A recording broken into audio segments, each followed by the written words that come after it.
बिस्मिल्लाहिर्रहमानिर्रहीम। नाज़रीन अस्सलाम वालेकुम। मैं हूं आपका मेज़बान साबिर शाकिर। एक हम ताज़ा तरीन ख़बर उसके बारे में आपसे शेयर करते हैं और वो है पाकिस्तान डेमोक्रेटिक मूवमेंट PDM। उन्होंने ऐलान किया है जनाब लॉन्ग मार्च का कि वो लॉन्ग मार्च करेंगे। 26 मार्च की तारीख़, 26 मार्च को मुल्क भर से काफ़िले निकलेंगे इस्लामाबाद की तरफ और उसके बाद क्या किया जाएगा, ये है आज का ऐलान जो कि किया मौलाना फजलुर रहमान साहब ने। और PDM का तवील तरीन इजलास हुआ। इस इजलास में क्या कुछ हुआ वो ज़रा हम आपसे शेयर करते हैं और क्या लॉन्ग मार्च के नतीजे में वज़ीर आज़म इमरान ख़ान की हुकूमत ख़त्म हो जाएगी और इस लॉन्ग मार्च से पहले क्या होगा और लॉन्ग मार्च के लिए किसने क्या ज़मानतें दी हैं, ये आपसे सारी ख़बरें आपसे शेयर करते हैं। नंबर 1 तो ये कि अब तक जो इस वक्त तक चल रहा है मामला PDM का, अब तक की इत्तलात के मुताबिक पाकिस्तान डेमोक्रेटिक मूवमेंट ने 3-4 फ़ैसले किए थे और ये कहा था कि नंबर 1 ये था कि जो ऑल पार्टीज़ कॉन्फ्रेंस हुई थी, नंबर 1 ये था कि हम इस्तीफ़े देंगे कौमी और सूबाई असम्बलियों से। नंबर 2 ये था कि ज़िमनी इलेक्शन में भी हिस्सा नहीं लिया जाएगा। नंबर 3 ये था कि सेनेट का इलेक्शन में भी हम हिस्सा नहीं लेंगे। और उसके बाद आगे की बातें थीं और इस हुकूमत को गिराना है। हुआ क्या? हुआ ये कि पाकिस्तान पीपल्स पार्टी ने बहुत ज़बरदस्त कार्ड्स खेले और अभी तक खेल रही है। उन्होंने तीनों फ़ैसले अंडू करवा दिए। इस्तीफ़ों असम्बलियों से इस्तीफ़े बिल्कुल नहीं दिए गए और वो 31 जनवरी को इस्तीफ़े आ चुके थे। उनके बारे में फ़ैसला होना था कि उन इस्तीफ़ों को कब सबमिट करना है, लेकिन उन इस्तीफ़ों को सबमिट करने का कोई फ़ैसला नहीं हुआ। और आज 4 फरवरी को यानी कि 31 जनवरी को जो इस्तीफ़े आए थे उनका कोई ज़िक्र नहीं था। इसका मतलब क्या हुआ कि असम्बलियों से कोई भी बाहर नहीं जा रहा और इस सिस्टम को कोई गड़बड़ का ख़तरा नहीं है, क्योंकि होना तो ये चाहिए था कि ये अनाउंस हुआ था कि 31 जनवरी के बाद हम ये फ़ैसला करेंगे कि उन इस्तीफ़ों का क्या करना है। उसमें पाकिस्तान पीपल्स पार्टी मुकम्मल तौर पर इनकारी, उन्होंने कहा कि ये काम नहीं हो सकता। उसके बाद सेनेट के इलेक्शन, आज जो फ़ैसला हुआ PDM का कि सेनेट के इंतखाबात में हम हिस्सा लेंगे और मिलकर लेंगे। ये अब पाकिस्तान पीपल्स पार्टी की हकीम ज़रदारी साहब की बहुत ही अच्छी मूव है और वो लेके आ गए इनको कि हम इलेक्शन लड़ेंगे, सेनेट के इलेक्शन में ज़िमनी इलेक्शन भी लड़ेंगे।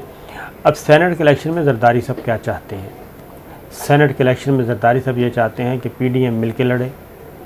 और PDM मिल के लड़ने का मतलब क्या है कि पंजाब में पाकिस्तान पीपल्स पार्टी को सपोर्ट किया जाए और पाकिस्तान पीपल्स पार्टी का एक सेनेटर पंजाब से आए और मरकज़ से भी कौमी असम्बली के यानी कि वफाक में से भी एक सेनेटर के लिए मुस्लिम लीग नवाज़ सपोर्ट करे और सिंध से अगर एक सेनेटर लेना है तो आप ले लें, यानी कि मिफ्ता इस्माइल को या ज़ुबैर साहब को अगर आपने सेनेटर बनवाना है तो वो आप उधर से बनवा लें। यूसुफ गिलानी साहब को सेनेटर के तौर पे लाना चाहते हैं और चेयरमैन सेनेट पे उनकी है जनाब नज़र ज़रदारी साहब की। तो वो बड़े तरीके से प्यार मोहब्बत से वो लेके आ गए और उन्होंने कहा था तहरीक अदम एतमाद लेके आएंगे और तहरीक अदम एतमाद पहले आएगी, उसके बाद फिर हम लॉन्ग मार्च वाला ऑप्शन लेके जाएंगे। लेकिन इस तवील तरीन इजलास में तहरीक अदम एतमाद का कोई तस्करा नहीं, यानी कि फ़ैसलों के बाद। उसकी रीज़न ये है कि जब इजलास हुआ, इजलास में काफ़ी तलख़ी थी, इब्तदा में बहुत ज़्यादा तलख़ी थी और तलख़ी ये थी कि पीपल्स पार्टी के बारे में शकूक व शुबहात का इजहार किया जा रहा था कि पाकिस्तान पीपल्स पार्टी ने अब तक जितने भी फ़ैसले किए हैं उससे PDM को नुकसान पहुंचा है और हुकूमत उसमें मजबूत हुई है। उसकी रीज़न ये थी कि, और ये भी अगली बात ये कि ये भी सवालात उठाए गए और ये महसूस तो सब कर रहे हैं कि इस वक्त PMLN जो है वो ज़ेर अताब है और ख्वाजा आसिफ साहब अंदर हो चुके हैं गिरफ़्तार हैं। इसी तरीके से शहबाज शरीफ साहब हैं, हमजा शहबाज हैं, सब के सब ये जेलों में हैं। और जरदारी साहब जो हैं वो बाहर बैठे हैं, उनकी ज़मानत भी मंजूर हो गई है, मुस्तकिल ज़मानत हो गई है और उनके लिए रियायतें हैं। और ये अंदर खाने PDM के अंदर ये बातचीत मौजूद है, मुस्लिम लीग नवाज़ ख़ास तौर पे, कि ये मामलात ख़राब हैं, गड़बड़ हैं। इसका बैकग्राउंड मैं बता दूं कि इस PDM के इजलास से पहले तवील तरीन रात नशिस्त हुई मौलाना फजलुर रहमान साहब और मरियम सफदर साहिबा की। रात 1 बजे तक, गुज़श्ता रात 1 बजे तक सलाह मशवरे होते रहे और नवाज़ शरीफ साहब इनके साथ राब्ते में थे। और हुआ ये कि नवाज़ शरीफ साहब ने एक क्लियर मैसेज दिया और इन्होंने बताया, मौलाना ने भी बताया, मरियम सफदर साहिबा ने भी बताया, नवाज़ शरीफ साहब के अपने भी सोर्सेज मौजूद हैं। उनको ये बताया गया कि पाकिस्तान पीपल्स पार्टी हमारे साथ 2 नंबरी कर रही है और जरदारी साहब और भुट्टो फैमिली हमारे साथ सिंसियर नहीं है, ये हमें बेवकूफ़ बना रहे हैं और अब हमें तहरीक अदम एतमाद की तरफ लेके आ रहे हैं। तो उसमें ही ये फ़ैसला हो गया था कि PDM का इजलास बुलाएं और उसमें मौलाना सख्त सवालात करेंगे, मरियम बीबी खामोश रहेंगी, मौलाना बिलावल से पूछेंगे। तो बिलावल से पूछा गया इजलास में कि मौलाना नहीं पूछा कि पाकिस्तानी पीपल्स पार्टी जो है उसके फ़ैसले मशकूक हैं, शकूक व शुबहात की नज़रों से देखे जा रहे हैं और आपका जो झुकाव है वो इस्टेब्लिशमेंट की तरफ है, कोई मामला तय हो रहे हैं। तो ज़ाहिर आगे बिलावल भुट्टो ने ये कहा कि मौलाना आपकी भी टोन चेंज हो चुकी है, 3-4 दिनों से आपके स्टेटमेंट्स में भी अब प्रो इस्टेब्लिशमेंट बातें आ रही हैं, पहले आप अपनी पोजीशन क्लियर करें। इब्तदा में ये काफ़ी होता रहा, पीपल्स पार्टी तहरीक अदम एतमाद पे कायम रही, डटी रही, लेकिन तहरीक अदम एतमाद के बारे में फ़ैसला नहीं हो सका। चूँकि ये फ़ैसला मुस्लिम लीग नवाज़ और मौलाना ये कर चुके थे कि अगर पाकिस्तान पीपल्स पार्टी लॉन्ग मार्च पे आमादा ना हो, पीपल्स पार्टी अगर लॉन्ग मार्च पे आमादा ना हो तो ऐसी सूरत में मुस्लिम लीग नवाज़, मौलाना और दीगर जमातें जो भी PDM में शामिल हैं वो सारी की सारी मिल के ये अनाउंस कर देंगी अपने तौर पे कि हम लॉन्ग मार्च करेंगे और पाकिस्तान पीपल्स पार्टी अगर इससे इख्तलाफ करती है तो वो अलहदा हो जाए। ये था मामला। ये इन्फॉर्मेशन पीपल्स पार्टी को भी मौजूद थी, पीपल्स पार्टी के पास भी, कि जनाब ये फ़ैसला कर चुके हैं, इन्होंने ये स्ट्रेटजी बनाई है। क्योंकि इत्तलात देने वाले और भी बहुत सारे सोर्सेज हैं जिन्होंने ये इत्तलात दी थी। उसके बाद उसकी रीज़न है कि मौलाना ने भी कुछ सलाह मशवरे किए, मरियम सफदर साहिबा ने भी कुछ सलाह मशवरे किए और स्ट्रेटजी बनाई गई कि PDM के इजलास में पाकिस्तान पीपल्स पार्टी को, बिलावल भुट्टो को और उनके वफ़द को कैसे अंडर प्रेशर रखना है। लेकिन पाकिस्तान पीपल्स पार्टी और बिलावल भुट्टो एंड कंपनी, उन्होंने भी काफ़ी एग्रेसिव अंदाज़ अपनाया और वो बिल्कुल अपनी बात पे कायम रहे और उनके पास भी इत्तला थी, लिहाजा इस लॉन्ग मार्च का उन्होंने भी इससे डिफ़र नहीं किया कि ठीक है लॉन्ग मार्च अगर आपने करना है तो कर लें, अनाउंस करें। उसकी रीज़न ये थी कि इस मौके पे अगर वो इससे इख्तिलाफ़ करते पाकिस्तान पीपल्स पार्टी, क्योंकि 26 मार्च तक ज़हन में रखिए कि बड़े दिन पड़े हैं अभी और 26 मार्च तक इस दौरान क्या कुछ होना है ये अभी आने वाले दिन बताएंगे। ये काफ़ी इम्पोर्टेंट होगा क्योंकि पहला मामला है सेनेट का इलेक्शन, चेयरमैन सेनेट का इंतखाब होना है, डिप्टी चेयरमैन का होना है, वहाँ पे भी काफ़ी कुछ मामलात तय किए जाएंगे और बारगेनिंग होगी। और पहले सेनेट का इलेक्शन है, उसके बाद डिप्टी चेयरमैन और चेयरमैन, सेनेट का इलेक्शन है, फिर लीडर ऑफ अपोजिशन आएगा, लीडर ऑफ द हाउस आएगा, ये सारी चीज़ें होनी हैं। तो लिहाजा 26 मार्च तक अभी बहुत दिन है, इसलिए जरदारी साहब और पीपल्स पार्टी इस मौके पे ऐसा कोई तासुर भी नहीं देना चाहते और ऐसा कोई इक़दाम भी नहीं करना चाहते कि वो PDM से अलग हों और सेनेट के इलेक्शन में मुस्लिम लीग नवाज़ के जो इजाफ़ी वोट हैं वो उससे महरूम हों। लिहाजा जरदारी साहब का इस वक्त एक ही टारगेट था कि सेनेट के इलेक्शन पे हमने हिस्सा लेना है और सेनेट के इलेक्शन में PDM मिलके करेगी। अब 2 बातें मनवाई पीपल्स पार्टी ने कि ठीक है जी, तहरीक अदम एतमाद नहीं लानी, आपकी बात है, ये बात मान ली, मुतालबा पूरा। दूसरा, तहरीक अदम एतमाद के बजाय लॉन्ग मार्च करना है, आपकी बात मान ली, लेकिन हमारी फिर ये बात माने, वो ये बात थी कि पीडीएम मिल के सेनेट का इलेक्शन लड़े। इसमें पाकिस्तान पीपल्स पार्टी को बहुत ज़्यादा फ़ायदा है। उसकी रीज़न ये है कि पाकिस्तान पीपल्स पार्टी सिंध में भी कुछ इजाफी वोट हैं, खैबर पख्तूनख्वा में इजाफी वोट हैं, पंजाब में वोट पड़े हैं उनके, कौमी असम्बली में तो ये 4 इलेक्टोरल कॉलेज, तीन इलेक्टोरल कॉलेज हैं, 4 इलेक्टोरल कॉलेज हैं।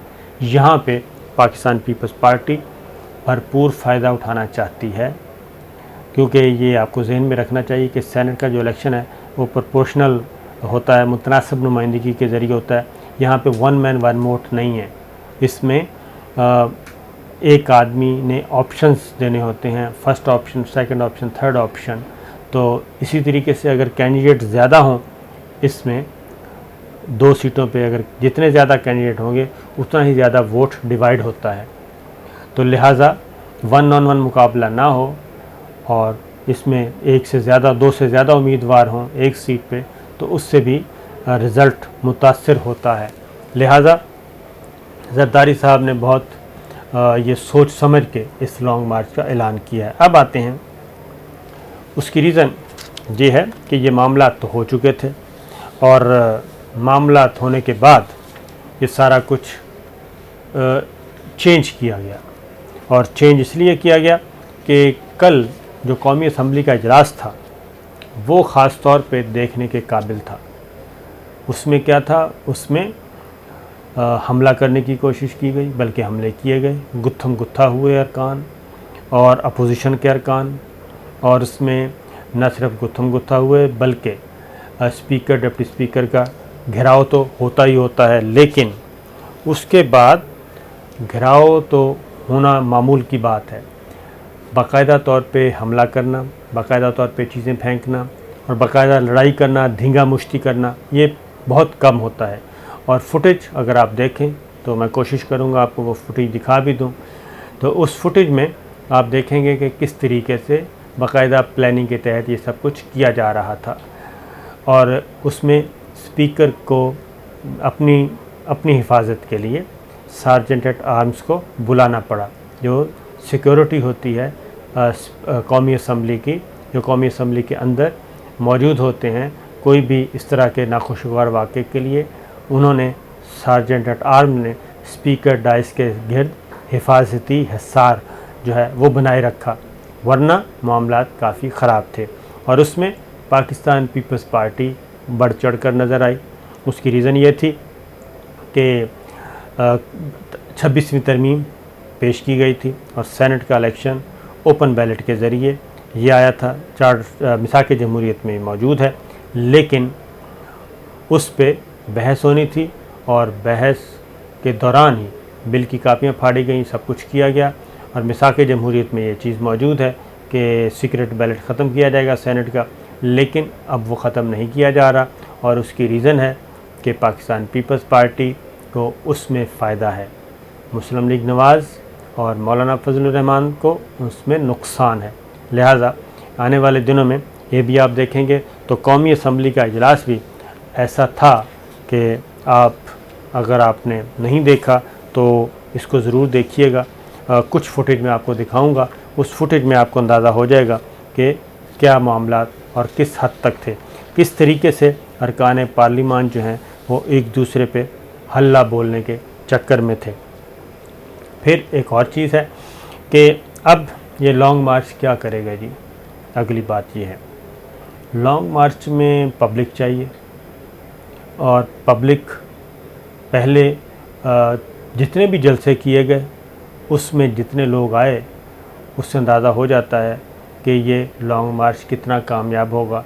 और इसीलिए शायद पाकिस्तान पीपल्स पार्टी भी समझती है, उन्होंने कहा कि फर्स्ट तरतीब से चला जाए। सबसे पहला हदफ है सेनेट का इलेक्शन, वहाँ तक तो वो लेके आ गए पीडीएम को, मुस्लिम लीग नवाज़ को, मौलाना को, और उसके बाद फिर अगला। दूसरी जानिब कौमी असम्बली का इजलास तो गैर मुअय्यना मुद्दत के लिए मुलतवी कर दिया गया। इतनी हल्ले गुल्ले के बाद, लड़ाई झगड़े के बाद, गुत्थम गुत्था होने के बाद, एक दूसरे को गालम गलोच के बाद, अलबत्ता सुप्रीम कोर्ट में भी ये मामला ज़ेर बहस था और सुप्रीम कोर्ट में ये मामला था कि जी सियासी जमातों में भी डिक्टेटर बैठे हुए हैं, ये चीफ़ जस्टिस ऑफ पाकिस्तान ने कहा, और सियासी जमातों में डिक्टेटरशिप है और वहाँ पे भी इजहार राय की आज़ादी नहीं है। और ख़ास तौर पे एक और रिमार्क्स भी आए और वो रिमार्क्स थे कि सेनेट एक मैच्योर इदारा है, इसे अपने तौर पर अमल करना है और इसलिए सिक्रेसी बहुत अहम है। और सुप्रीम कोर्ट का भी लग रहा है कि इरादा जो है वो उसी तरफ जा रहा है कि ये फ़ैसला पार्लिमान को करना है कि ओपन बैलेट होना चाहिए, सीक्रेट बैलेट होना चाहिए। जब आइनी तरमीम पेश कर दी गई हैं, ईवान में मामला मौजूद है, कौमी असम्बली के फ्लोर पे, तो फिर अब सुप्रीम कोर्ट ऐसे वक्त में क्यों मुदाखलत करे। ये आने वाले दिनों में, अगले दिनों में बहस होगी, तो देखते हैं जनाब क्या होता है। तो इन शॉर्ट ये कि तहरीके अदम एतमाद पे नहीं माने कि मुस्लिम लीग नवाज़ और मौलाना, क्योंकि उन्होंने कहा कि माजी में हमने देखा है तहरीक अदम एतमाद नाकाम हो जाती है, लिहाजा तहरीक अदम एतमाद पे वो नहीं माने। लॉन्ग मार्च मशरूत तौर पे पाकिस्तान पीपल्स पार्टी ने तस्लीम किया और वो शर्त थी कि सेनेट का इंतखाब जो है वो PDM मिल के लड़ेगी, लिहाजा इस बात पे इत्तफाक हुआ। देखते हैं आने वाले दिनों में क्या होगा। इजाज़त दीजिए, अल्लाह हाफिज़।